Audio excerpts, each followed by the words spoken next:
Hi, good evening. How are you? Okay, how are you? Great, great, great. Welcome, Lina ma'am. Thank you. Let's start. Yesterday we had a look at, let's do a quick revision of SDLC itself, basically. Okay. Uh, so we are trying to understand the overall software development lifecycle and how it's basically utilized to have a defined processes within a typical company. What are the steps and what are the templates and these things we use, right? So yesterday we had a detailed look at it. Just have a quick revision. So SDLC basically software development lifecycle. We normally have these development processes in place for step-by-step guidance, step-by-step templates, step-by-step balances and checks which you use while executing these things. These frameworks has been evolved for last 60 odd years, so they are pretty mature right now. And the most we use is Agile Scrum, and we have a detailed training capsule after this to learn about the agility, agile principles, agile philosophy, and the Scrum templates, discipline. So Scrum template, discipline, and all those things.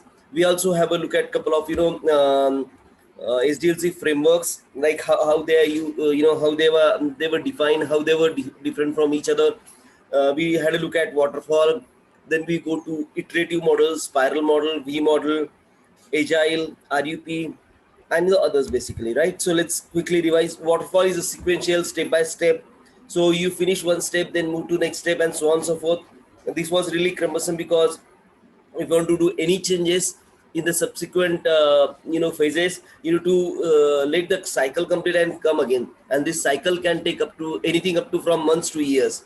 So this was really tedious, this was really error prone, and this was not at all flexible for any given client, right? So that's what we seen. Then we came to something called iterative model. Here we have a couple of teams working in parallel, so that we have, every team has their independent stages they are working on, be it something like requirement analysis, be it something like development, testing, or implementation phases, so that if anything comes your way, you try to be flexible. But still there were problems, like there were no defined processes, templates, or timelines for that. So then we move to something called rational unified processes.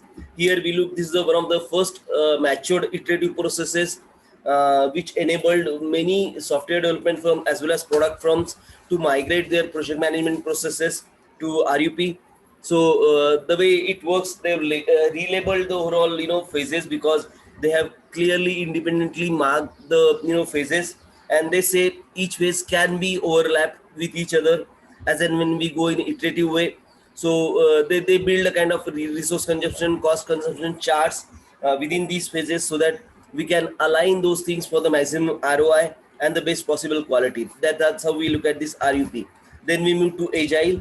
So Agile is a pretty matured project management processes, and there are quite a few flavors of Agiles, as in we use the most popular flavor or the most evolved framework is Agile Scrum.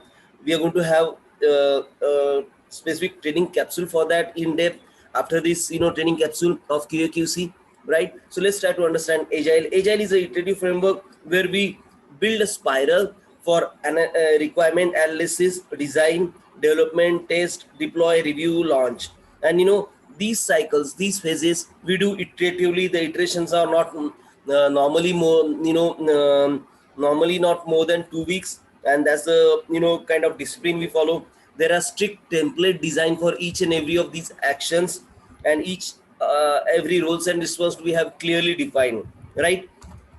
We had a detailed look at that. Then XP, Agile XP is the most fast track framework, but again, this framework normally believed on very less documentations, and there are quite a few evolution of XP practices according to various culture, various organizations. So they have pretty much their own XP practices flavor.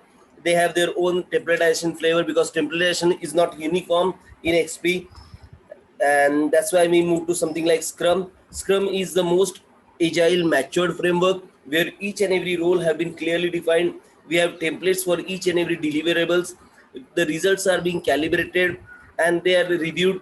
Even something like meetings, daily meetings or weekly meetings, they have defined formats for each of these meetings, defined timelines, and define parameters so that we shouldn't skip, or we shouldn't what you can say, disturb the schedule overall as far as the project goes. We also take care of the different leaves, different resources of work period and so on and so forth. So there are lots of flexibility in build. And foremost is basically this is a collaborative framework, so we train to closely work with client on almost daily basis. If not daily, then at least once or two, twice in a week, client is requested to join the meeting so that he can review the priorities and scenarios. And if you want to add anything or modify anything, he is free to do so. So it's quite adopted by overall industry, various industries, and that's what we're going to learn in detail. Then we had a look at how BA contributes overall in this each and every of these in different phases of SDLC, and how he is going to support the overall development framework, in what chair he is basically try to fit in whenever we go throughout the SDLC life cycle. Okay, so let's try to understand. We also reviewed the QA processes, how BA's contribution is important. As an we understood, like BA is the most active in the requirement gathering process. Then he works in an advisory capacity in all the other SDLC life cycles. But even that capacity, he can make or break the project. He is quite crucial team member, as his inputs are mattered all about the rest, because he have created this vision, he have created the overall idea of solution, and then he builds on top of that, and everybody else fall in line. We do take discuss with everybody. We do what I can say, conclusive inputs, or a concise input wherever the solution can be modified in the most suitable way. That's we do almost in every meeting. But still, BA's drive for excellence, or drive for the best possible solution, does play a very crucial and important part of each and every solution giving. We had to look at how QA, how BA contributes to QA. So how BA reacts to overall, what you can say, early feedback. How we normally closely work with clients, stakeholders, major stakeholder, and while presenting, how could we really build the strong approval process, strong feedback processes, and the traceability maintained by BA for each and every requirement to be converted to a product, process, or project. Okay, we had a look at these things. Then we also had a look at what you mean by continuous improvement, how a BA or how a project management team can assure a quality of products, and how that quality is reflective in overall building the brand, or understanding the overall importance of the deliverables, or the quality of the deliverables in overall, and how we improve the plans as in BA's point of view, how BA can be a strategic BA, and implement the thought process of improving the process overall. That's basically kind of maturity models we discussed. We discussed about ISO, we discussed about CMMI and the others few. Let's have a look at it again. So we have discussed ISO, International Organization for Standards. This is one of the most oldest framework. They have certification for each and every independent entity, like ISO 9000 basically for services and their processes. And many organizations follow ISO 9000. That's a kind of standard product based certification. ISO 14000 is basically overall environmental management type of companies or products. They use this thing. ISO 27000 and 27001 is basically or 27K1, 27K is basically an information security management type of framework.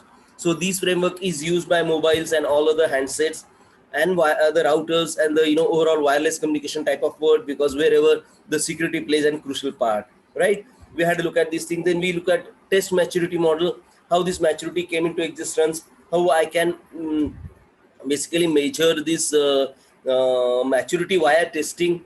And as this framework says, testing is the most important and crucial part. So wherever we have to reduce the rework, we need to improve the testing religiously in the early phases of life cycle. So requirement gathering phase is where this model suggests periodic reviews for each and every documentation of the requirement. And that's what kind of implemented in Scrum as well. So we'll have a look at these review templates, the review checklist in Agile Scrum as well, right? and then we moved to Six Sigma.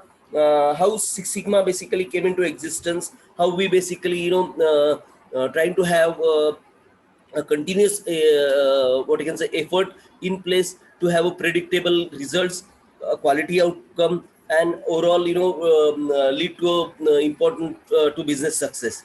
These are basically used for manufacturing processes, and manufacturing processes where we have strict even robotic implementation or manual labor working for on an assembly plant, and those kind of scenario we use Sigma.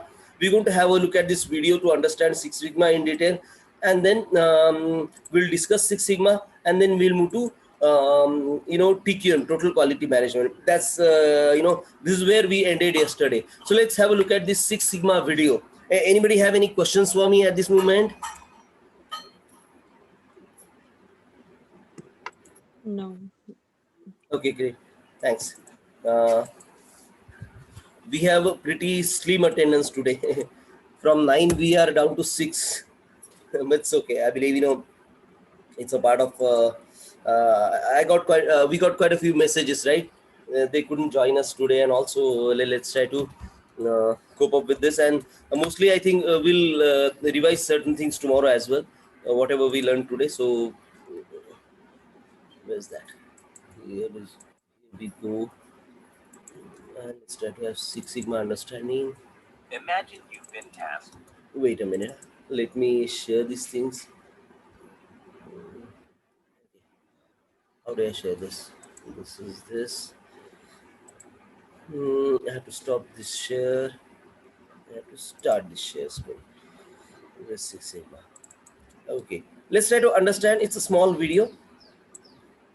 Go ahead. With a really important project at work. The company Could you're you working listen for to this? Means, produces luxury is it cars. audible? The production numbers are Yes. going up, and a lesser number of cars are getting manufactured each day.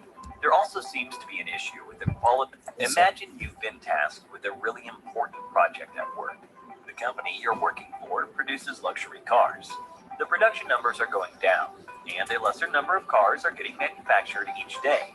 There also seems to be an issue with the quality of the windshield wipers that go on these cars.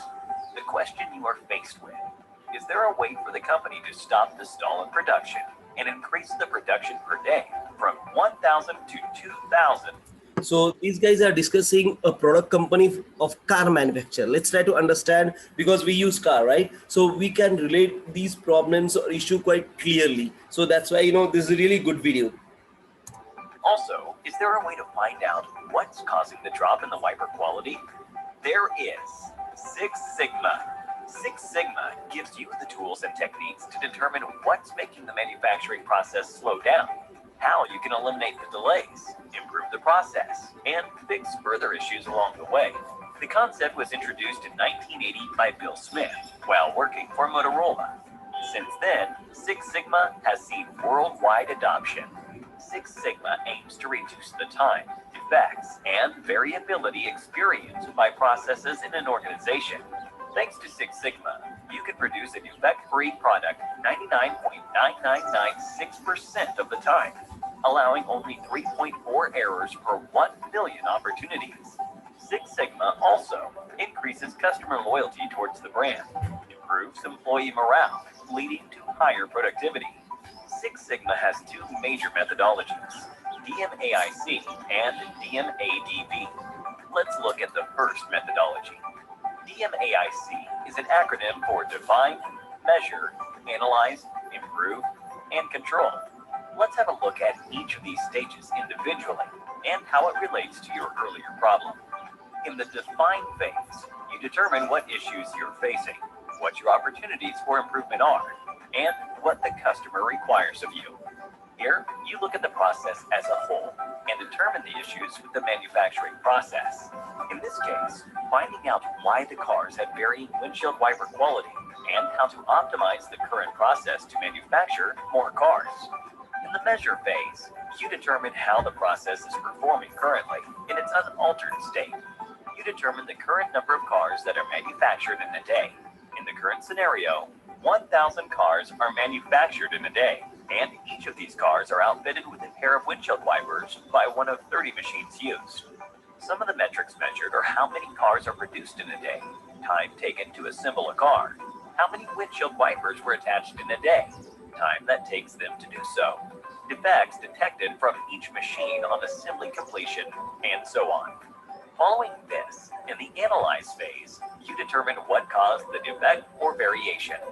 On analyzing previous data, you find out that one of the machines that installed the windshield wiper was not performing as well as it was supposed to. Production was taking longer since the car chassis was being moved across the different locations slower, as cranes had to individually pick and drop the frame. This was because the wheels were attached to the car only in the last stage. Next, in the improve phase, you make changes to the manufacturing process and ensure the defects are addressed. You replace the faulty machines that installed the windshield wiper with another one. You also find a way to save time by attaching wheels on the frame in the initial stages of the manufacturing process, unlike how it was done earlier. Now the car can be moved across the assembly area faster. And finally, in the control phase, you make regular adjustments to control new processes and future performance. Based on the changes made, the company was able to reduce production time and manufacture about 2,000 cars a day with a higher quality of output. DMAIC is one of the most commonly used methodologies in the world. It focuses on improving the existing products of the organization. The second methodology is DMADV, which is short for Define, Measure, Analyze, Design, and Verify. It is used when the company has to create a new product or service from scratch. It is also called DFSS, or Design for Six Sigma. Let's take the scenario where the company decides to build a new model, a sports car. In the Define phase, you define the requirements of the customer. Based on inputs from customers, historical data, industry research, you determine what you need to ensure your car becomes a success. The data collected indicates customers are drawn to cars which can achieve more than 150 miles per hour. Customers are also more inclined towards cars which have V6 engines and an aerodynamic frame. Then, in the measure phase, you use the customer's requirements to create a specification. This specification helps define the product in a measurable method, so that data can be collected and compared with specific requirements. Okay, 1 minute. This is what we call, market analysis. You do market analysis, and BA are not part of market analysis, but they take this market analysis to do a more research data, so that whatever we do in terms of, talking to these market research guys, they feed it to you, and then BA builds this requirement specification for a, let's say, new sports car defining or designing model, right? So let's try to understand, like, you're working on a product, or you have joined something like a car company called Dodge or Ford, and you're basically an analyst to understand the requirement of a new car. What are the things do I have to add? So market research will give me data, what are the improvements they are looking for, and they also give us why they are, we want to include those data in the requirement specification, because you are making a requirement specification for a product, right? So for a product, the market analysis is a base rather than talking to a client. So I'm not going to State Farm, but I'm sitting in my office and I'm trying to analyze this document, came from market research guys. There could be 3-4 guys, and I have a meeting with these guys. So I more use of brainstorming techniques. I'm more use of interviewing techniques than actually going on a shop floor. So there is a bit of tweak here. There's a bit of differences of gathering the requirement. But as a BA, I do gather requirements. I do create some use case. I do create some, here the Excel sheets have a prominence, because the research for why not, why this, why not that, and those kind of scenario. So I do a comparative analysis, right? To present comparative analysis, I use Excel chart, I use pie chart, I use, various charting mechanism. And, that's what we have seen, right? In normal, typical requirement gathering, the use of Excel is the least. In a product company, it's on a more scale. So there's a bit of environmental change as far as BA goes. And as far as Six Sigma goes, they have a clear certification for BA as well. They have a clear certification. They have clear guidelines for a BA, because these are all product company. So market analysis for a given domain, be it HR, be it car manufacturer, this is auto domain, right? And there are various training for a subsequent domain. And whenever you join a company, because Six Sigma strongly focus on product. So they have product specific domain expertise to talk with you whenever you join those firms. So if you join a firm, there'll be a Six Sigma certification certified guy, which is called black belt guy. He'll come to you and he'll take at least 4 hours seminar. Like, what do you mean by car for a Ford? How we build car? What are the normal processes? Like, how we collect iron in rods and sheets, how those rods and sheets are basically getting, dumped into furnace and folded and, melted and rolled and all those kind of scenario. Then how we make the frame, what are the robots, what those robots are called, when we do these, painting, when we do put in the windshield and so on and so forth. So these processes have a great importance. So if you want to, build a new car, you need to redesign this process. You need to reanalyze how the overall, iron is getting molded, getting thumbed, getting, rolled out and all those things. So we normally start from these process improvements. So normally if you go to a product company, the chances are lesser, but still as an, BA, we should consider this as a new opportunity, because product company, they also grow up to a great extent, be it a Ford, be it a Dodge. There are many other product company, something like, Apple, Microsoft is a product company for software. They produce software. Intel is a software company which produces VLSI chips, or motherboards. They have their own product line which is quite near to the software solution, but they do create what you can say, electronic circuit boards, and they have the firmware or the basic software required for that electronic circuit board. Then we have a company called Motorola, Samsung, and all these companies are product company. They build some product, they sell some product. So all these products have a product line, right? So in the BA, for a BA in working in a product company, he normally analyze the requirement based on the market research, or he's a strategic BA who improves the process of creating a new product or improves the processes which is inefficient currently. Does that make sense? Could you understand the difference between, the State Farm solution and a guy working in Ford as an BA? Could you relate, these examples?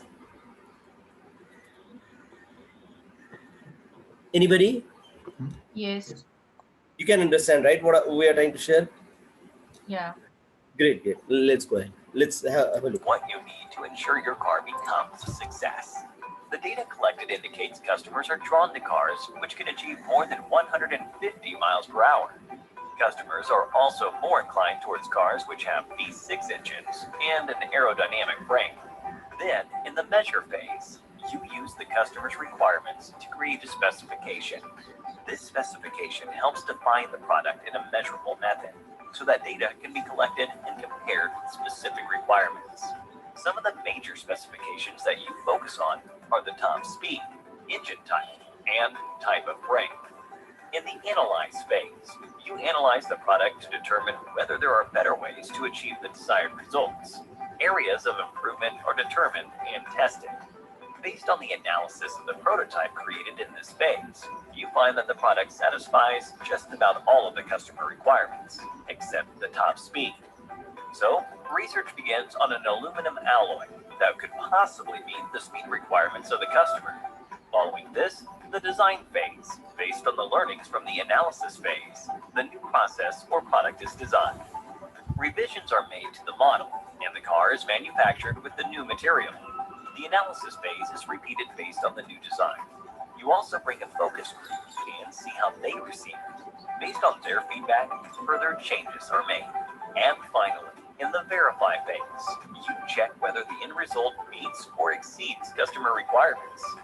Once you launch your brand new sports car, you collect customer feedback and incorporate it into future designs. And guess what? Your customers are loving the new design. And that is DM80V for you. Six Sigma has also found success in a number of different industries. The petrochemical, healthcare, banking, government, and software are some of the industries that have utilized the concepts of Six Sigma to achieve their business goals. Another commonly used methodology adopted by companies around the world is Lean. Lean is a methodology that aims to remove any part of the process that does not bring value to the customer. It means doing more with less while doing it better. The philosophy behind Lean comes from the Japanese manufacturing industry by Bob Hartman, who at the time was part of Toyota.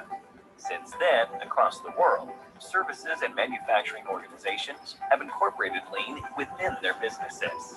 But what if you could have the best of both worlds? A combination of both Six Sigma and Lean. That's Lean Six Sigma. Before we get into Lean Six Sigma, we've got a quiz for you. What methodology is used by companies when they want to release a new product created from scratch? A. Design, measure, analyze, define, verify. B. Define, measure, analyze, design, verify. C. Demand, measure, analyze, improve, control. D. Define, measure, analyze, improve, control. Leave your answers in the comments section below for a chance to be one of 3 people to win an Amazon voucher. Now, let's get back to Lean Six Sigma. Lean Six Sigma is a methodology that focuses on eliminating problems, removing inefficiencies and waste, while improving the working conditions to ensure the customer's needs are better satisfied. It combines the tools, methods, and principles of Lean and Six Sigma. We'll have another video detailing the process of Lean Six Sigma very soon. We hope you found this informative and helpful. If you enjoyed this video, please like and share it. And don't forget to subscribe to the Simply Learn channel. So, this is what we had a look at Six Sigma as on a whole. And, Six Sigma is predominantly used for, product company. Let's try to understand the 2 flavors. As far as Lean goes, we have Lean inbuilt into Agile as well, because Agile adapted Lean from around, 2012, 2013. And we have incorporated Lean, that is reducing the overall extra burden processes or overall extra effort killing efforts required task, and how to align them or do a kind of extra WBS layer for those tasks, so that we can effectively reduce the criticalness of these things. That's what we call lean Agile as well. So we'll have a look at that thing when we will do Scrum. Let's try to understand Six Sigma. We have define, measure, analyze, improve, and control. That's a normal for a product line improvement in place, product line in place which are trying to get improved, right? A clear focus on achieving measurable, quantifiable financial returns. So these normally talks about the financial return, the return on investment, and those scenarios in depth. Basically Six Sigma came into effect where we try to reduce the cost, try to improve the process, and try to align it to the major business goal. So Six Sigma is a qualitative framework which is more inclined towards the business framework. So if you know what you can say, top down or bottoms up, Six Sigma is normally top down. The other quality framework which we have seen, like SDLCs, like waterfall or even Agile, those are bottoms up. So normally those framework have a clearly defined templates, but as this is a top down, the management directive is more important than the templatization. So this differs, but this is predominantly used by the product company, right? So how it works normally is a management make a decision to start using templatization, and they author this template with the team of some analysts, right? So you will be part of this analysis team where you build templates as per the need and processes. So your domain knowledge does make a lot of importance here in Six Sigma, right? And those organizations will train you for those domain knowledge. What type of car, means if you join something like Ford or Dodge, they will train you on what you mean by car manufacture, what are the processes, what are the steps, and so on and so forth, so that you can understand or define this template well in play, well ahead of time, and then we can implement those things to have a look at those continuous improvement type of scenarios, right? So a clear commitment to making decision on the basis of verified data and statistical method rather than assumption and guesswork. Yes, every quality processes have this thing in place. Now, as we see, there are 2 clear difference in approaches as far as Six Sigma implementation goes. There's a plan, do, study, act cycle, and there's overall, one for improvement and one for new product lines, right? So improvement is basically DMAIC and DMADV. So it's like the make, Demek and Demedvi. So these are the two, the way they pronounce it basically. As far as BA goes, if you're working with Six Sigma, they will train you on those. Just to understand, Sigma is one of the top-down quality framework which we might use in certain product company. Just this line is more than sufficient for us to understand right now. Okay, and then we'll have a look at this thing in detail if you're going to join a Six Sigma based company, and we'll do some more analysis on which company, which domain, how the framework is installed there, so we can go in depth whenever we are in a final stage of training at that time. Do you have any questions for me at this moment?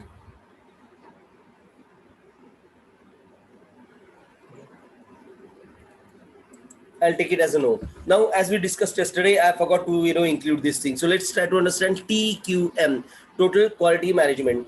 This is again one of the quality framework came into late 80s, and it's got improved over the time. There are certain product company who use TQM instead of Six Sigma. Now let's try to understand. This is again bottoms up approach. So you try to build quality at the workers level, at the shop floor level, and then this quality get built up step by step to the management level. And even managers have their own set of disciplinary frameworks to be followed. So they have their templates, they have their disciplined approaches for a given solution. That's how it works. So quality is defined by customer requirements, right? We've seen this in depth, how quality is defined. So the way we are to satisfy customer is to address all the requirement into product or the functionality, so that whatever they were expected, the expectations are fulfilled, right? That's how we think of quality from an analysis perspective. Then the top management has a direct responsibility for quality improvement.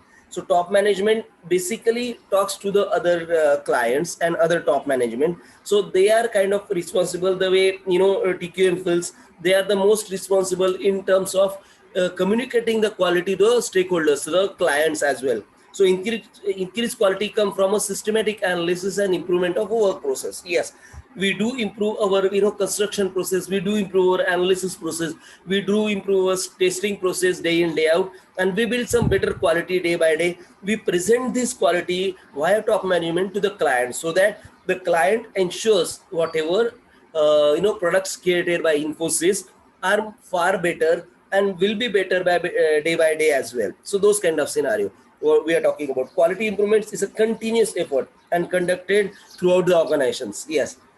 So we understand that for end quality to be at optimum level, at a great level, each and every person, starting from analysts, starting from designers, architect, developers, testers, the release managers, the release team, support team, everybody has to work in unison towards the building quality and quality improvement overall for our organizational scenario, right? We have regional differences in labeling and nomenclature, as we have seen in various quality processes. But in TQM, we have clear cut different labeling in terms of implementation of this. TQM mostly started from Korean and Japanese regions, but now it's overall a great framework and methodology used by quite a few around the world. So I believe there's a video on TQM. Do I got? I think it must have been downloaded. Let me search for that. Yes. Okay. Let me get this thing. Yes.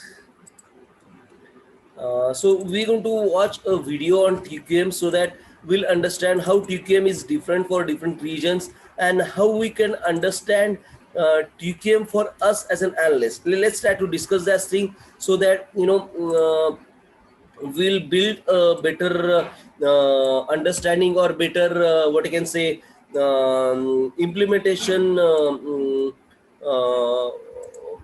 methodology for TQM, frankly speaking. Let me share this thing with you. Please give me a minute.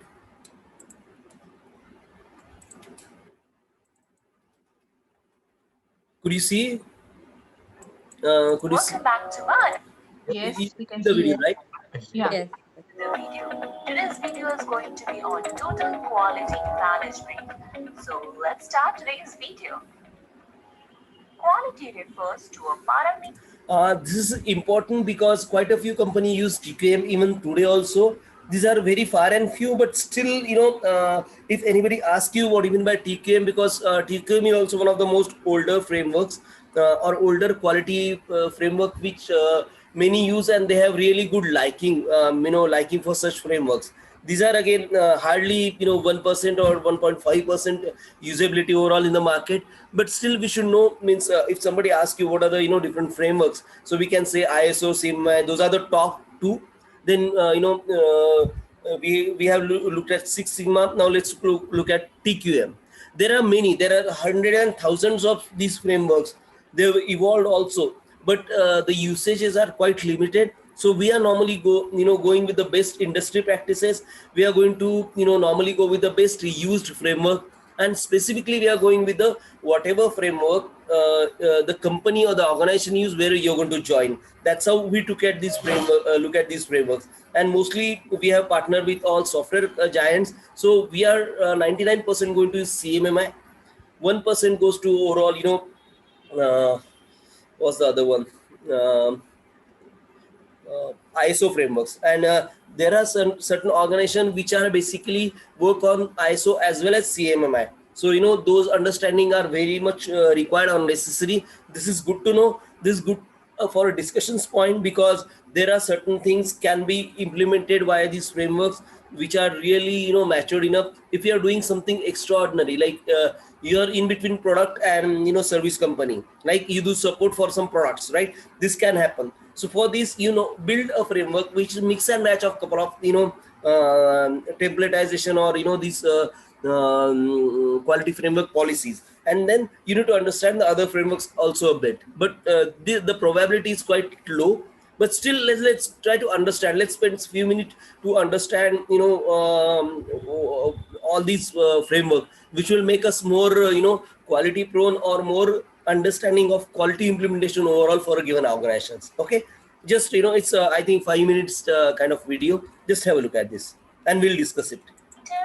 Which decides the superiority or inferiority of a product or service. Quality can be defined as an attribute which differentiates a product or services from its competitors. Quality plays an essential role in every business.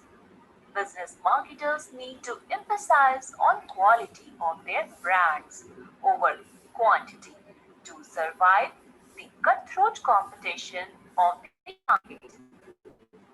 Have you ever thought, would a customer come to you if your competitor is also offering the same product? The difference here can only be quality. Your brand products needs to be superior among all the competitors present in the market, so that customer can trust on your product and can get attracted toward what you are offering to them.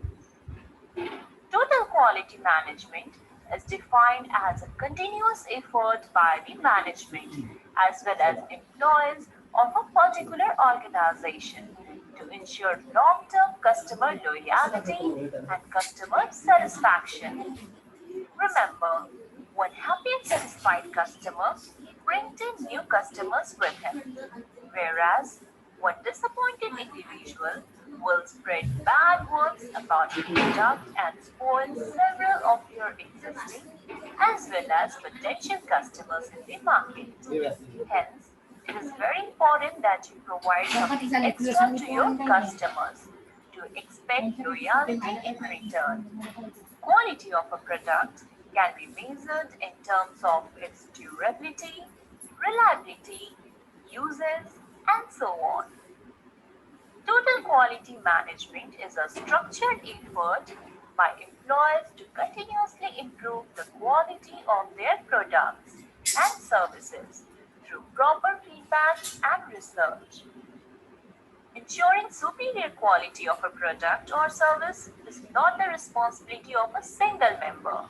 Here, a joint effort of management, staff member, workforce, suppliers in order to meet and exceed customer satisfaction level is required. Total quality management ensures that every single employee is working toward the improvement of work culture, processes, services, systems, and so on to ensure long-term success. Total quality management can be divided into four categories: plan, do, check, and finally act. Here the first step, planning. This phase is the most crucial phase of total quality management. There's a contradiction here basically with other things. Planning phase come after analysis or designing, rather after analysis, and then designing is a part of planning process in REP or agile. Here they say planning includes analysis and design. So this phase has a broader range in comparison with the other frameworks we study. So there's a bit of changes or labeling differences that which we need to understand. So whenever we are basically going to join a new organizations, we are trying to learn the labels, we are trying to weigh their work. This is what you can say organizational culture as well. And the induction processes basically start or make us understand how they use this label, how they use this word, what is inclusive of plan, what is inclusive of inceptions, and so on and so forth. So as and when I'm going to join an organization, I need to understand these different labels and the inclusion in it. That's what the most important or crucial part. There could be some differences, there could be some contradictions as well. So that as an analyst, as in new joinee organizations or new joinee inductee, I need to understand those things. Okay, let's go ahead. In this phase, employers have to come up with their problems and queries, which needs to be addressed. They need to come up with the various challenges they face in their day-to-day operations and also analyze the problems from the root. Employers are required to do necessary research and collect relevant data which would help them to find solutions to all their problems. Doing. In the doing phase, employee develop a solution for the problems defined in planning phase. Strategies are devised and implemented to overcome the challenges faced by employees. The effectiveness of solutions and strategies is also measured in this stage. After doing phase, the third phase comes its checking phase. Checking phase is the stage where people actually do a comparison analysis of before and after data to confirm the effectiveness of the processes and measure the results. Now the last phase is acting phase. In this phase, employees document their results and prepare themselves to address other problems. So here we have seen total quality management have four categories, four phases, where first the phase is planning phase, where they try to find out the problems and they try to find the queries which is needed to be addressed. Then comes doing phase, where they try to find out the solution to get rid of those problems. Then comes the checking phase, where they compare the current before and after data to get confirmed the effectiveness of the process. Then comes the acting phase, where they recognize, communicate, and revise the process. So here we have completed our another video which is on total quality management. Okay. So let's try.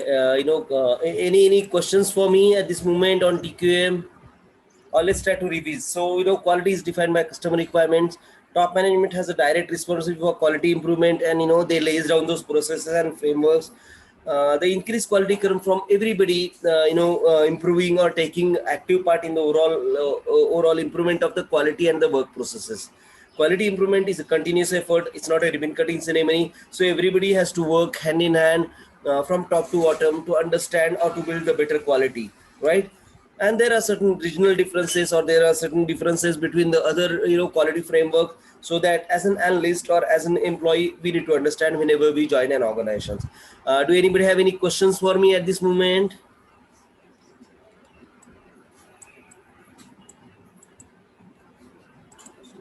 I'm good. Okay, great. Uh, Okay, let's go ahead. Let's try to understand what you mean by cost of quality. Now, this is a generic term used in most of the framework, or rather all of them, if not most of them, where we try to understand what is the cost of quality for a given product, project, or services. Now, let's try to understand. This is really important because quite a few interviewers ask this question of cost of quality. So just think it from a normal English linguistic perspective. Cost of quality is basically whatever I pay to maintain quality, right? What are the efforts, what are the including efforts, revenue, or what you can say, spending I do for maintaining quality. That's the cost of quality overall, right? So let's try to understand from a framework perspective. Is defined as a methodology that allows organization to determine extent to which the resources are used for activity that prevent poor quality. So these guys are specifically talking about the efforts used, which in terms can be calculated as their salary paid for different activities. Means we are talking about the salary as well as time here, right? To prevent poor quality, so to get to an optimum quality, that's what they are expecting, that appraise the quality of the organization product or services that result from internal and external failures, right? So I'm talking about all the cost I incur to build a better qualitative product for try to prevent failures internally as well as externally. That's what they mean as in cost of quality. You don't have to what you can say, do the definition by heart. Just try to understand what is cost of quality is, because cost of quality will definitely pop up in a BA's interview. Normally it's a common question, because the other person wants to understand your view on the quality. What do you mean by quality, and how the cost does affect the, we have already seen, like if you solve the defects early in the life cycle, it is much easier for you. It's much simpler and the least cost to be spent to basically repair or rework the defect. The latter stages of software SDLCs or software development life cycle, we pay more. So if I fix a defect in testing, which is come at quite later, is much more when I try to fix the defect in the requirement cycle, as in where BA is a king. BA is working on the requirement. So if I miss a requirement, it will get multiplied in terms of cost at the end of the life cycle, right? And that's how overall we are trying to understand when we try to understand the cost of quality. So what does this mean for a BA? The cost of quality is at the least or a minimum layer, minimum level where BA works. So the quality framework for a BA must be stringent, must be effective. So the more effective framework at a BA, we are talking about the least cost of quality. Could you understand this mechanism? Could you understand what the statement I made? Anybody want to explain in their words? Oh, we lost Lena as well. Lena was there. Today we are very few people for today's Yeah. session. Oh man. Okay, but let's try to understand. Means I don't know. Means there are two messages which I got, and also Lena left. I don't know, in between. Might be And she. Rupanjali also not attended today's session, I guess. Oh, Rupanjali. right. Yeah, that's also I can see. Hmm. Yesterday means last session we were 9, right? I don't Yeah. know what's happening. Are they Maybe totally not. depend on the revision class? Then we need to stop talking about revisions classes. First, I thought it's revision class or what, because so many people were absent today. So I was thinking, No, this is a regular class. Now we have yeah. no. So okay, let's try to understand. Okay. Okay, let's try to wind up earlier then. Means let's try to do CQ, and we'll revise anyway, because that's the overall need of the word. That's what I feel. And Let's try to understand COQ. yeah, and the recent two videos which you shown us right now, can you please share that on Yeah, our I definitely share that. No problem. I'll definitely share that. Please don't worry. And as far as overall speed of release of these recorded video have been increased substantially. You might yes, get this video in a day's time nowadays. yes, So that's also you can have a look at the complete recording rather than just the yeah, video. for revise. Okay. Exactly. So that'll be much easier for you also. So you can relate the Yes. video and the overall background of that video as well. Mhm. Okay, so let's try to understand COQ. So do you want to explain what you understood by COQ? Could you put in your words, what do you understand by cost of quality?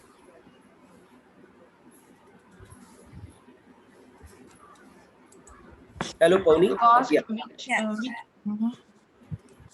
You go on, go on. please go ahead. No, you can.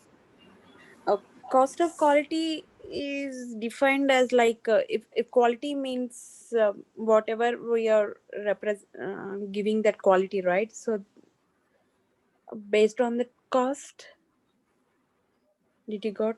I can understand, but I'm not sure what. How can I Okay, say see, it? Revati, why don't you go first? Let's try to understand from Revati first.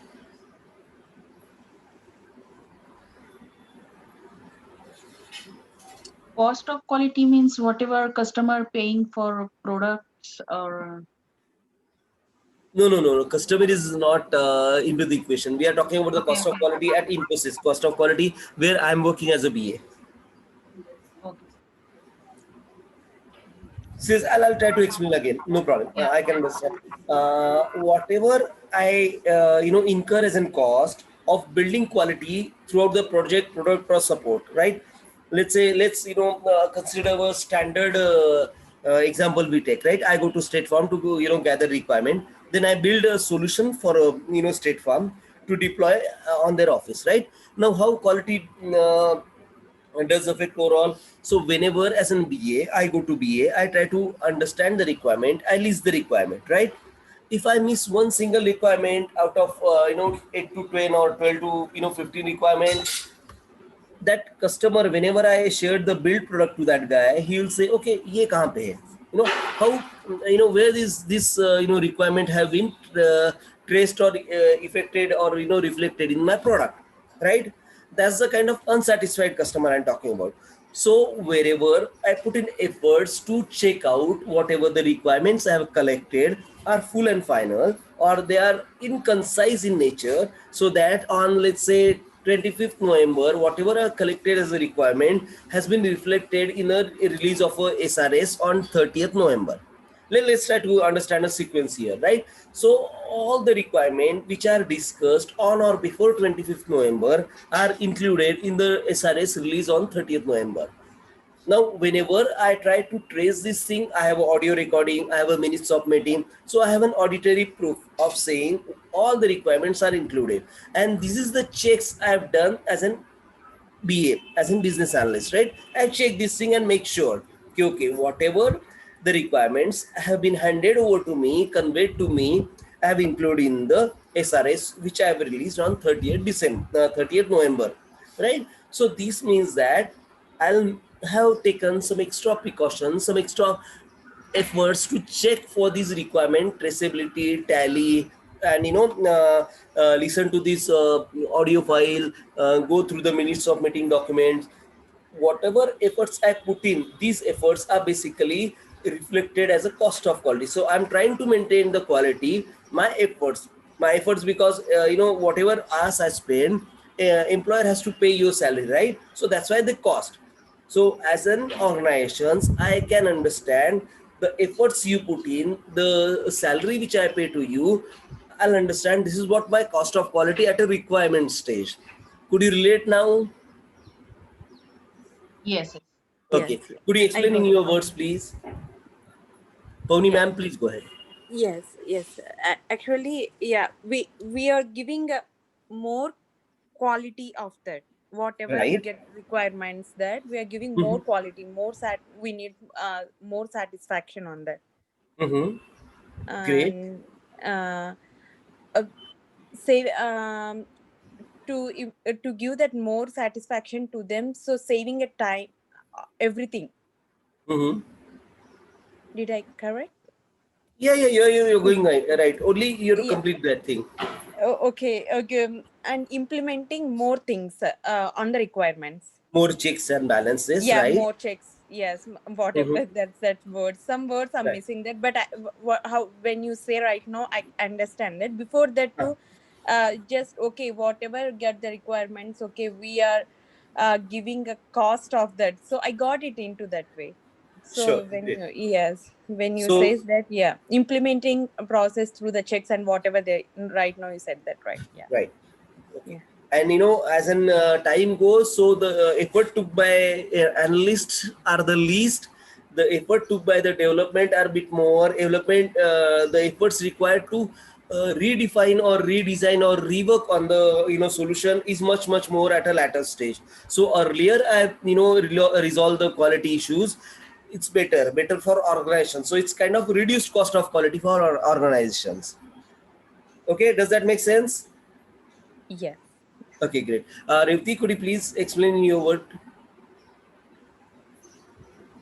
The same way, like she was explaining, the same way I also understand. Okay, but your words are a bit different, right? Whatever is just mentioned here, like internal or external failure or appraisal kind or whatever we spending. Okay, Yeah, sure, no somehow. problem. Yeah. Great. Rudra, do you want to? Yeah, let's try to hear from Rudra. Rudra, could you explain in your words what you understood by cost of quality? Okay. So cost of quality would be it's the cost to make the product or service the best. Best. I can't use it quality again, but the best standard. So Uh-huh. so everything that goes into quality control would Uh-huh. come into cost of quality. Great. That's the really simplest and the best answer. Believe me. Thanks a lot for that. Could you relate? Means could you understand this thing? Swati, could you explain in your words what do you mean by cost of quality?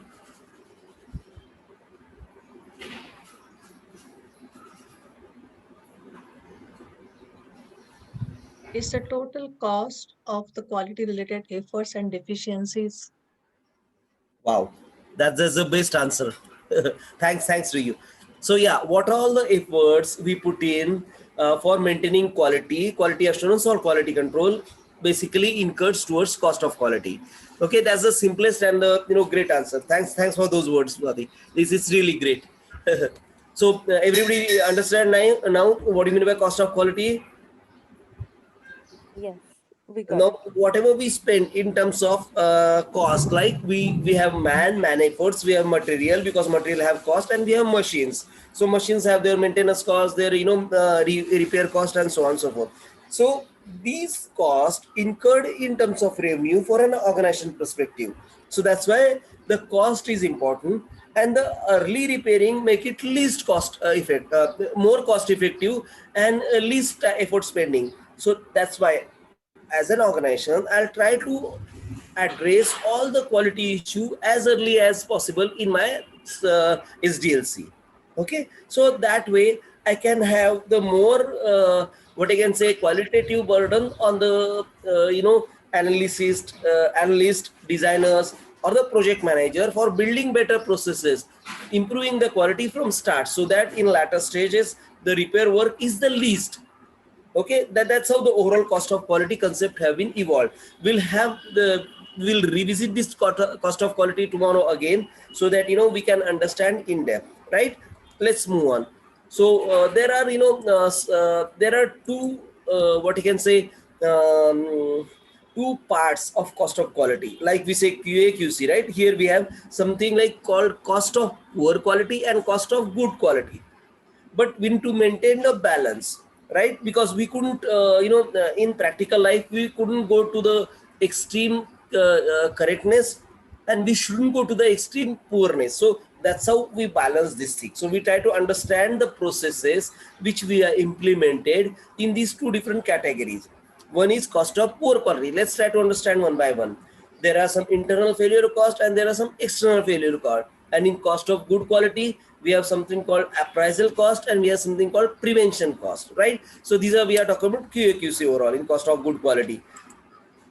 So let's try to understand what we mean by internal failure. So internal failure costs are the cost caused by products or services not conforming to the requirement or the customer or user needs.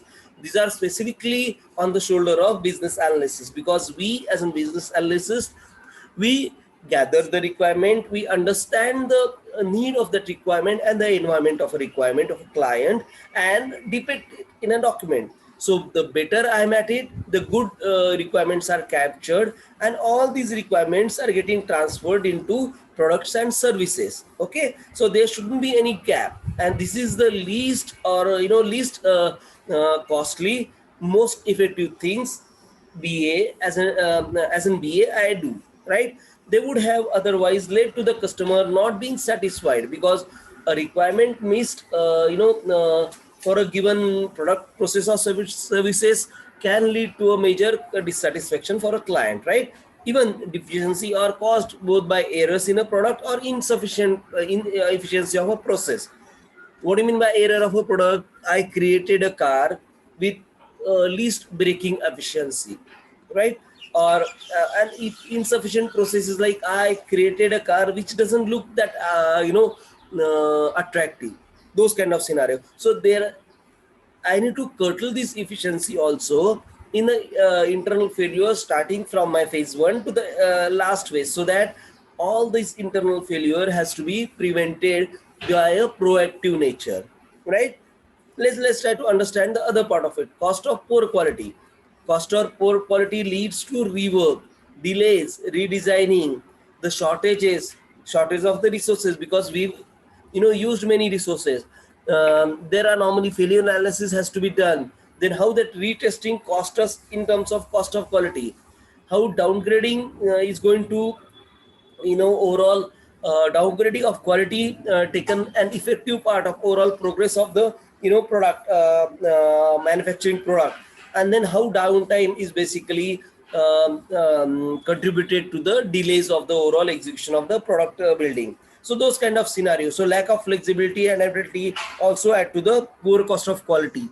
So if I am in the process, if I could come across a product delays, I'll stop the production, or I'll basically guide the customer in a way saying, instead of releasing the product on 10 December, I'll give you on a 15 December, because there are these challenges right now. Might be I am not getting a good raw product, or I'm not getting a good resource for building this car for you, or so on and so forth. So the earlier you raise your flags, the earlier you raise your what you can say guiding mechanism in place, the less of the cost, and that's how I can build better quality. So all these philosophies lead to understand us the quality in depth, and guide us to build the quality, build the most possible quality for a given product, project, or services, right? I know this is a bit confusing if you're not from IT background, or even if you've never worked in what you can say QA/QC type of role. But if you worked in QA/QC type of role, this is kind of normal words which normally exchange, which we build the philosophies on, and we could explain it in depth. As in BA, overall cost of quality, as we explained earlier, whatever efforts we put in to build the quality is the cost of quality, as simple as that. Now how to tackle? There are two ways to reduce cost of poor quality, and to also improve the cost of good quality, those kind of scenarios. So we are looking at that balancing way of it.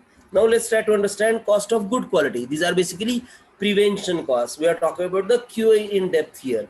So what we do, prevention of cost are all activities that are designed to prevent poor quality from raising products or services. These examples are quality planning. So I have better quality, I have better SDLC in place, I have better templatization, I have better roles and responsibilities defined for each of the resources working on a given project, product, or services. Then I also do a supplier evolution, so that if I am building a product, whatever the raw material comes to me, have to go to a evolution process, so that I receive quality raw material. So whatever product I build will have an optimum quality. And then I do a review for a new product. Review in the sense, I try to build a proof of concept. I try to build a sports car, single sports car, and try to test it. And then I'll find the defect.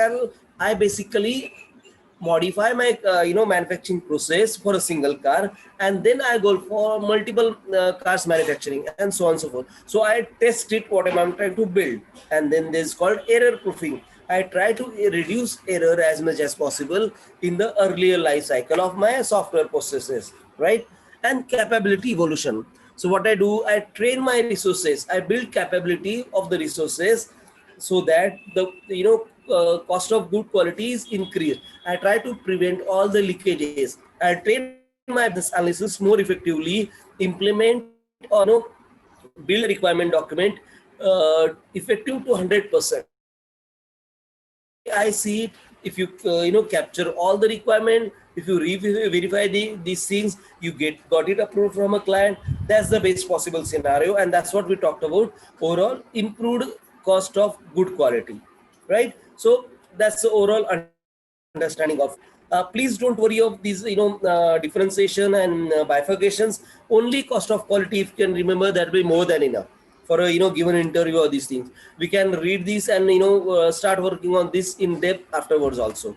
Let's try to understand how does quality reflects overall, because we are now coming to an end of QA/QC and trying to understand how the overall scenario works for a given organizations. We talked about a QMS, quality control management system. In QMS we have to have something like quality assurance. This is QMS is a superset. Then we have quality assurance as a subset and quality control as a further subset. So quality control, which is a reactive mechanism, quality assurance is proactive mechanism, and quality system is a combination of both of these plus additional top management directives. That's a bigger superset. So that's how the overall quality processes are channeled through. Quality processes have been built in a given organizations. Then there are different way of putting it. So we try to balance control and assurance. We try to build a better quality day by day. There is something called continuous improvement. So as an organizations, I try to improve my quality processes day in day out, so that I have to walk toward 100% quality objective. And that's what we call total quality management. And that's how we progress day by day for a given scenario or given product or given project or services in a given organizations, right? So we had look at quality control. This is kind of okay. Now we'll look at quality control in depth, and we'll try to understand what are the different type of testing we follow, what are the different type of control we built in. We look at the prevention mechanism. Even all these SDLC templatization is kind of quality assurance. We are trying to assure quality before we start building product, and that's what we did right now. Now this is a practical approach of quality control. So quality control is a process by which the entities review the quality of all factors involved in a production. It can be defined as a part of quality management focused in fulfilling the quality requirement. So what I'm doing here, I'm trying to check if the requirement is met to a proper order for a given in a given product or given services. That's how I check. So this is a reactive control. So once I start making a product, I'll keep checking it. Is it conformed to the requirement? Conformed to the requirement collected by business analyst in earlier phases of my life cycle, right? So competence such as knowledge, skill and experience does play an important part in quality control, because the tester has to understand the domain, tester has to understand the overall requirement which is collected by the business analyst. Does this make sense? Could you relate your thought process to this understanding of quality control? Any confusion at this moment?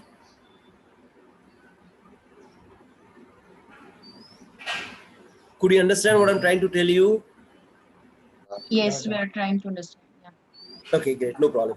So we are talking about soft elements such as personal integrity, confidence, organizational culture, motivation. All these play a quite important part in quality control, because an organization's main aim is to earn profit via this product, project or services, right? So organizations alignment toward the betterment of business does reflect in quality control directly. So whoever checks and validates this product are at the most what I can say, most knowledgeable domain experts normally. That's how the overall processes perceive them. but that's not the actual case practically. But let's see, let's try to understand from a theoretical perspective as well. So inspection is a major component of quality control. Yes, inspection is a testing, right? In software we call inspection as in testing. Normally QC for a product company inspection, so you inspect the product for the given conformance, for the given workings or result conditions, right?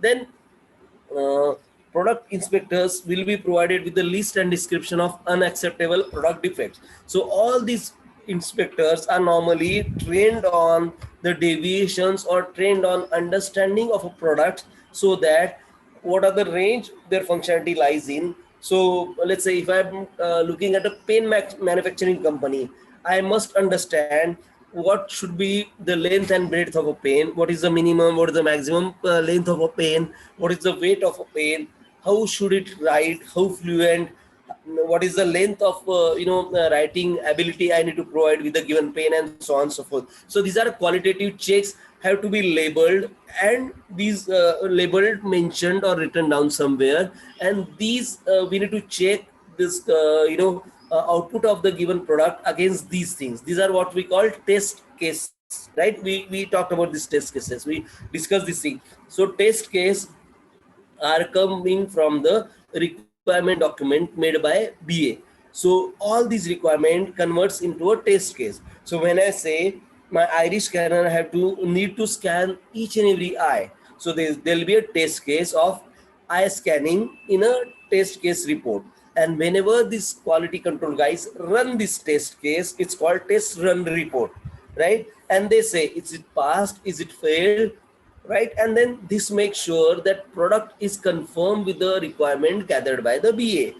That's how the overall traceability of a requirement works, from understanding, documenting, building a test case, and building or validating those things in the test run report. So whenever all test run reports are positive, or all tests are basically cleared, the product can be go to the deployment phase, or the product is released to the client or hand it over to the client, so that client start using it. That's how the overall flow works, from an analyst to a tester to a release person or a deployment guy, right? So whenever the test team, the quality control team okays the product, then only it goes to the client.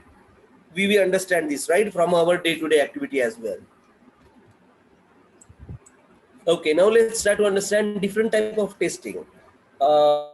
These are predominantly software methodology, but this methodology is common across the domains. So there's something called unit testing. Unit testing is one person testing his own creation. So if I'm looking at a robot creating ballpoint pens, there is a person who will check whatever pen comes out of robots. There could be another robot to make sure whatever pen color, weight, size, shape have been created are tested with an image and try to match it with the ideal pen, right? Those kind of scenario. Or a developer, software developer writing a program day in, day out, will check his program whenever the program is completely written. So he'll check his unit program. Then there's a component testing or module testing. Component testing is basically trying to test one of the component. If it's a big, huge, complex model, like if you're building a car, then I need to check the tire separately before assembling them, right? I have to check the engine first before I assemble the car, so that if the engine couldn't run on a test bed, I couldn't put it in a car, because then there'll be more what I can say, delays for creating a car. So if I test the engine first, if I fit okay, then engine in the or in the car, so that I can test it with the car. So this is independent testing gets coagulated with a component ahead. Then there's something called smoke testing. We'll have a look at this in depth. Other word, there's something called integration testing. Integration testing is when we normally collect the things together and do testing. So whenever things are getting integrated, and then we run the test reports or run the test case run, it's called integration testing. Regression testing is basically another type of testing. You regressively test those things. So there are certain speed limit has to be tested. There are certain road conditions have to be tested for a car. There are certain, stress testings are to be, performed on a car. So these are regression testing. Then sanity testing. Does it meet the basic criteria of sanity? Does it meet the base criteria? So I'll say, okay, there are certain defects which can be called as a known defect, but does this mean normally understand the basic criteria for car? Can I drive it? Yes. Okay, there are certain problems. There is certain sound coming from an engine. Okay, so there are certain problems, but it have a basic criteria of clearing the test bed, so that I can move to the next testing phase and try to improve the other part also. So this kind of improvement step in between. Then this is called system testing. So when I made a car, I don't normally paint the car before I test. So I normally test and then go take that car to the paint or the painting process. So there are certain in between system testing where I test this first and then make it ready for the packaging sort of scenario. So these scenarios, so system testing is almost final testing, where I try to understand if there are any defect. Regression testing. Then there's something called black box testing. A car has to be tested in a day, in a night. So these are different scenarios and circumstances when my product is being tested. So for a software product, if it's working on Android phone, does it work on a iPhone? Does it work on a Windows phone? So there's something called black box testing, and then user acceptance testing. For a BA, this is the most important testing. What you can say, user acceptance testing. So whenever I create a product for, let's say, State Farm, and when I hand over to the product to the State Farm, before releasing it to the masses, before completely handing over to the State Farm, I give them 15 days, try to test the system, so that I can tweak it a bit as per the environment or as per the request came to me. This is what you call user acceptance testing. So once these 15 guys test for 15 days and they say, okay, system is in conformance whatever requirement we have shared with you. So then I release the system to the complete State Farm as an organization.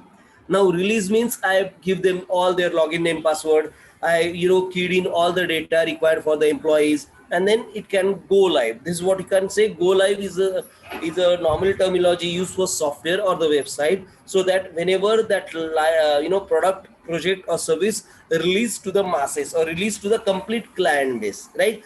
That's how overall UAT is worked out, or UAT is completed. So UAT is getting completed on a go live.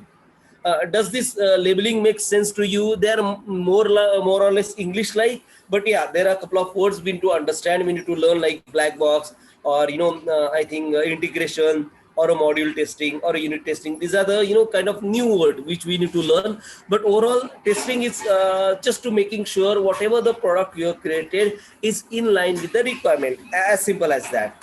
Does that make sense? Do you have any questions or confusion at this moment?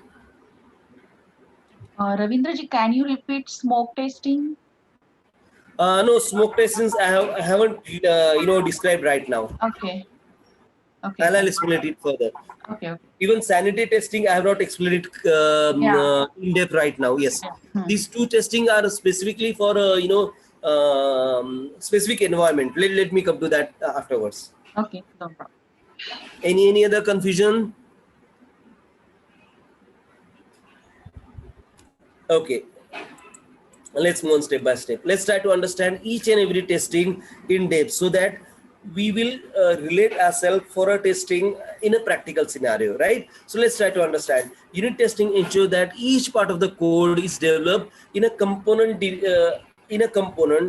delivers the desired output.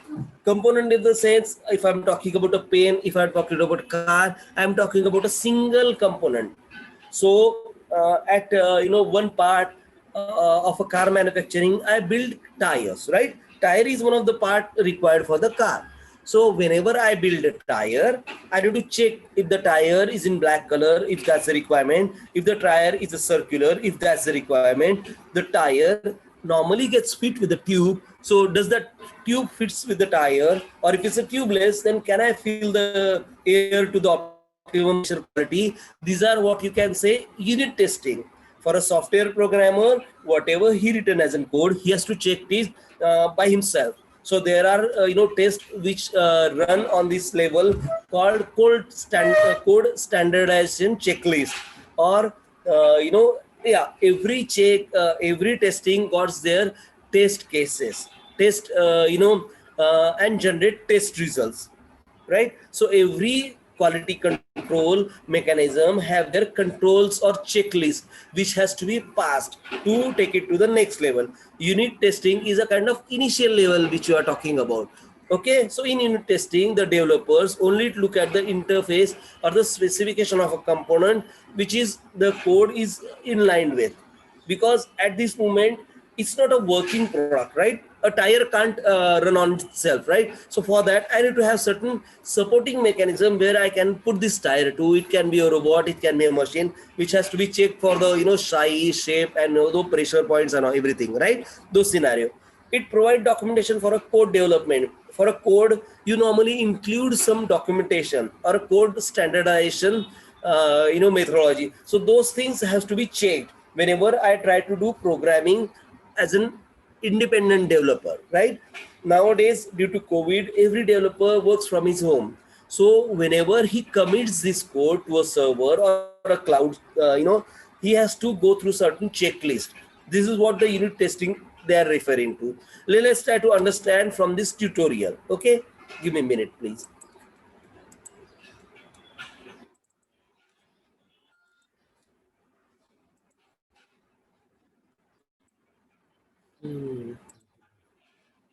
Okay.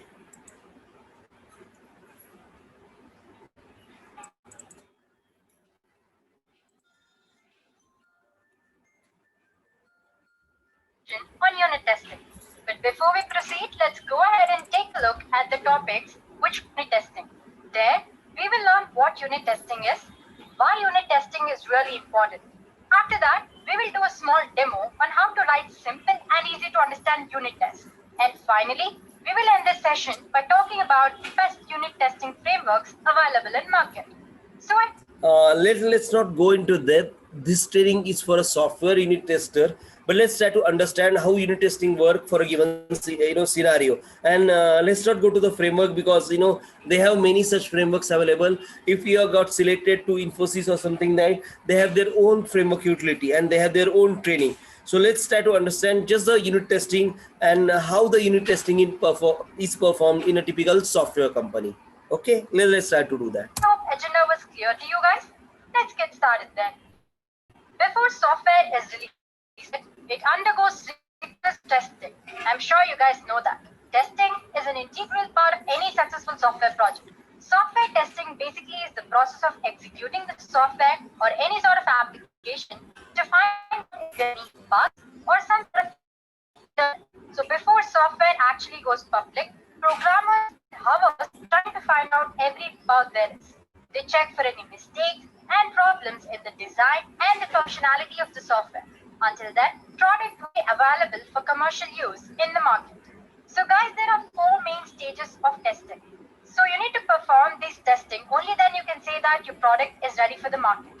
Those 4 levels are unit testing, integration testing, system testing, and acceptance testing performed in the same order. Also, the label does differ as per the domain. Some call them, user acceptance, some call them acceptance testing, and so on and so forth. Let's try to understand for a given domain, and then we'll come across the other things, right? Which I mentioned just now. So the first level of testing is unit testing. It's the micro level of testing. It involves testing individual modules or pieces of code to make sure that each part or unit is correctly working. A unit can be a specific piece of functionality. It can be a program or a particular procedure within the application. It can be anything you want. Unit testing helps verify internal design and internal logic and internal parts, as well as error handling. So that's unit testing, your first level of testing. After unit testing, we have integration testing. Integration testing is usually done immediately after unit testing. This level tests how the unit works together. Individual modules are combined and tested as a group. We can relate this thing to actual manufacturing process also. For a given car, Unit testing can be tire testing. Integration testing can be checking the tire if it fits with the with the rim or with the wheelbase of the car. Then system testing is checking if the car can run on the fitted tire, right? So it's a step-by-step evolutionary process. And user acceptance testing basically try to run the complete car. So it's a step-by-step assembly plan and then execute the test case run as per the level of integration or level of assembly has been done, right? Could you relate these scenes? Yes. You can understand, right, how the evolution is working, how the overall progress is working for a manufacturing process. It's one thing if unit works well on their own, but how do they perform together? Integration testing helps you determine that and also ensures your application runs efficiently without any error. And lastly, it identifies interface issues between modules as well. So there are a few techniques that can be used for conducting integration testing. For example, you have something called Big Bang testing, top-down approach, bottom-up approach. Well, I'm not going to discuss all that here because they're out of scope of this session. Our main focus is on unit testing. After integration testing, the next level of testing is system testing. So as the name actually implies, all the components of software are tested as a whole in order to ensure that overall product is working properly as you expected. System testing is particularly important because it verifies the technical, functional, and business aspects of your software. There are dozens of types of system testing. For example, you have usability testing, regression testing, functional testing, and many others. Well, if you want to know more about these type of testings, you can refer to the software testing playlist in Edureka YouTube channel. Moving on, this system testing is typically done by testing team and includes a combination of automated testing as well as manual testing. And final level of testing is acceptance testing, or UAT we call it. That's user acceptance testing. It determines whether or not the software is ready to be released. Let's face it, requirements keep changing throughout the development process, right? You agree with me, right? It's important that user verifies the business needs are met before the software is being released into production. So are the functional requirements met? Are the performance requirements met? These are the questions that are answered during this level of testing. UAT, or user acceptance testing, is the final say to whether the application is ready for the use in the real life or not. So guys, these are 4 levels of software testing. Each level of software testing has a particular purpose and provides value to the software development cycle. Some levels are their own type of testing. For example, unit testing includes just that, unit testing. But integration testing can include many types of testing. So guys, you can't mix up these levels as you want during development stages.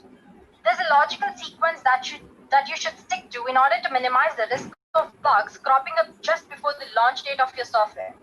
In today's session, we will be discussing particularly about unit testing.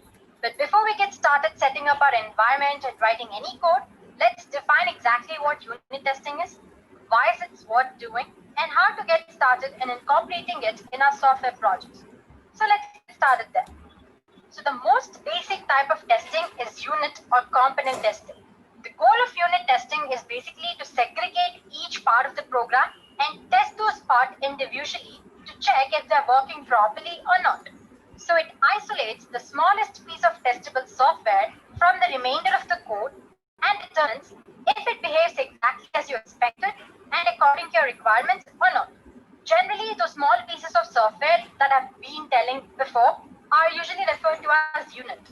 So this unit can be almost anything you want it to be. It can be a line of code, it can be a method or a class or some sort of program or a part of application program, anything. But smaller the unit is, it's always better. Smaller tests give you much more granular view of how your code is performing at basic level. There is also the practical aspect that when you test very small units, your test can run very fast, like 1,000 tests in second fast, that fast. Well, here's a simple example to help you understand what a unit can be or how unit testing is. So consider the simple code. Well, I have a simple function or method here. The function, as you can see, the main function, it's performing division operation. It's accepting 2 parameters A and B, and it's returning the value that you get after dividing A by B. And next comes the testing function. As you can see, the testing function is written in Ruby. Well, the language doesn't matter. The language, whichever you're comfortable with, you can use that. Anyway, as you can see, I have 2 variables, A and B, and I'm assigning values 6 and 2. And in the assert equal function, I'm calling the divider function. And I also have the first parameter, which is the value which I'm expecting that the division function should give it to me. So the value which I'm expecting is 3, and I'm passing the function and parameters to that function. So after dividing a by b, which is 6 by 2, I get the answer 3. And assert equal functions tells me that 3 and 3, the expected answer and the actual answer I got are the same. So my function is working properly. Well, this is a positive case. You can also do that with the negative case, as in you can just change the 3 expected value to 4 and see if this is an actual software example. So let's not go into that. Just try to understand how they do it. This is not part of overall BA's scenario, but and it makes what else? What I should say? You can understand it better whenever you do it on the shop floor. This is where the programming is getting constructed, right? That's how we develop programs for each and every developer desk, and this is how he checks for it. Just try to understand the process. That's all. the assert equal function returns you the actual answer. It says that your test fails. It means that the expected answer and the obtained answer are not the same. So that's how you perform a testing on small unit, which is a part of your entire program. So here the small unit is division function. So like I said, a unit can be almost anything you want it to be. It can be a line of code, or it can be a method, or it can be a class. A screw on a car, right? A nut bolt on a car can be a unit test. So if my screw or nut bolt is okay, then I can assemble the complete car. That's how the smallest unit can be, right? And that's how we build this unit testing for each and every of the part required for a car assembly. Let's try to understand from that perspective. So this is very basic example, but I'm sure it gives you an idea of unit testing, right? So guys, unit testing is usually performed at the earlier stages of development process, like I said earlier. In many cases, it is executed by the developers themselves before handing the software over to testing team. Or the actual line workers execute this unit testing, right? So let's try to understand from the different perspective, different domains, and let's try to understand the unit testing process as a whole. That's what the intention is. The biggest benefits of this testing is that it can run every time a piece of code is changed. So that way, you can resolve if there are any errors very quickly. And since you're dividing your code into modules here, you can reuse your code, and testing becomes much easier and efficient, and your product is well versed in the market. Now to understand unit testing better, let's go ahead and see a simple algorithm. So you start writing your test. So you add your test to the test suite, then you run the unit test, the test, then you add your test or add it to the next level of test. In case your test fails, what you do, you make the necessary changes and you run unit test again. And after you run your test again, if it fails, then you make changes again and you repeat the cycle until the code which you've written is perfectly working and it's returning the value that you're expecting. Let's try to understand as an assembly point. So if you have a nut, if you have a bolt, and if you try to fix part of a car, right? So you try to fix it. If it's working fine, if it's fitting fine, then okay. Otherwise, you take the other one. And if it's working fine, if it fails, depending on that, you do the activity, you do the subsequent activity. This is like kind of sequential unit testing algorithm. That's what they call. Algorithm is kind of a sequential events which we have to perform to get it to the actual results, right? And this sequence can be multiple. This sequence can have multiple correlated paths, and the other decision points on that, right? So let's try to understand as a unit testing. Or the results that meet your requirement. And suppose after making changes, if your test passes, then you can add it to the test suite and move it on to the next level of testing. So once you're sure that all your tests are working properly, it means your test suite is perfect and your product is working properly. You can stop unit testing and perform next level of. I believe you understand overall what do you mean by unit testing here, right? So that's what the agenda is. So let's let's go to our presentation again. I'll close this thing. So this is what all about unit testing. Let's try to move on to the next type of testing. Okay. Let's try to understand the component testing. What the hell?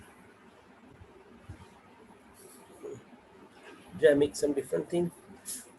Okay. Okay, now, oh man, what the heck is that?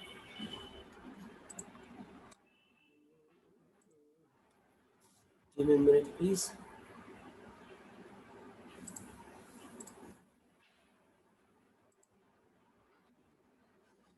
Oh man, I think my presentation got corrupted or something like that. So, oh man.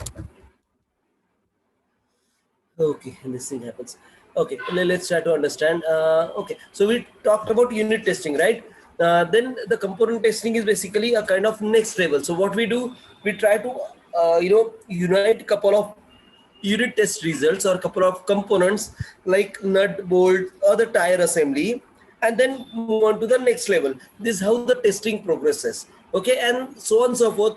At the end of the day, we build a complete car and we test it within our car factory. Within our factory, we test it kind of complete what you can say integration testing, and we test this car for certain environmental conditions like bad roads, off road, on the road, and so on and so forth. And then we also test for something like stress testing. So these are the different type of testing you can apply to a product, and the result of this testing can be reflected to the rework, can be reflected to the rebuilding of a product, or can be reflected to the scrapping of a product altogether, right? So if you have to scrap the product, all the efforts starting from BA to construction, BA to designers, designers to construction, and construction to actual delivery have been failed. So all that cost of scrapping a product is the highest in the market. So if I can rectify the testing at a earlier level like unit testing, or even at a documentation level, that is the BA level, it will be the least costing and the most effective type of testing or most effective type of control I'm trying to maintain, right? Does that make sense to you?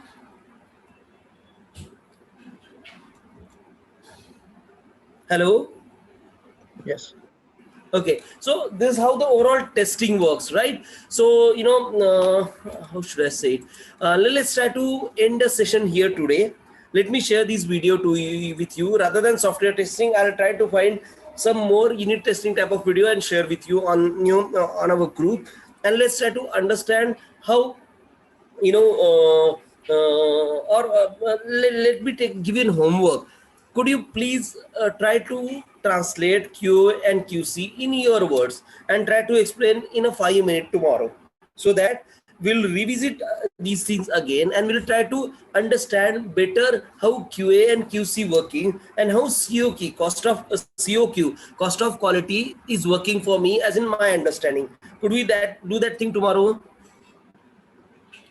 Because we have a least participants today, and anyway we need to revisit the complete thing again after tomorrow. Okay, tomorrow is a revision class, so we are trying to learn the BA again from start, and you're free to join as well, and we'll build this knowledge base again so that we can be a better BA. So those kind of scenario, just for the sake of on Wednesday's class, let's try to take it as an homework. Try to build your own words of what you think about quality assurance and quality control and the COQ, how it affects in the overall progress of a given project, product, or support. Could we do that? Yes, we will try. Yes. A QA, Sure. QC, Right. and what you said. COQ. Cost of quality, COQ. Cost, COQ of quality. Yes. Oh, yeah. No I problem. wrote down that. I know but there could be some challenges in this network, and you might hear a couple of words dropping, and it happens. So please bear with me. Oh, So no whatever problem. we You're fine. You're fine. Whatever we understood about quality assurance and quality control, That's right. so we need to explain. Yeah. Okay. 1 or 2 minutes, not in depth, but just I want to make sure you understand this concept, because if an interviewer asks you, you should be able to explain in 1 or 2 sentences. That's all. Yeah, actually we need such kind of homework, actually, Yes, and your word does matter, because then I can correct you, like use this word, use construct sentence like this, so that we'll be ready, right? We'll be ready for the discussions, or we'll be ready for the interviews. We are Yeah. there to, of course, help you out even during the interview. Please don't worry. But still, I want to prepare as much as I can as of now. That's the major intention. Yeah.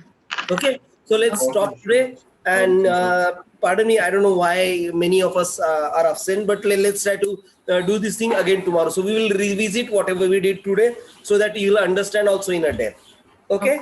Okay. Okay. Thanks a lot. Ravindraji, Thank you. Tomorrow is a revision class. Sorry. Go ahead, please. Any question for me? yes. So what time is the class tomorrow? Same time. Okay. 9 o'clock, right? Yes. 9 p.m. your time. Yeah. Yeah. Sure.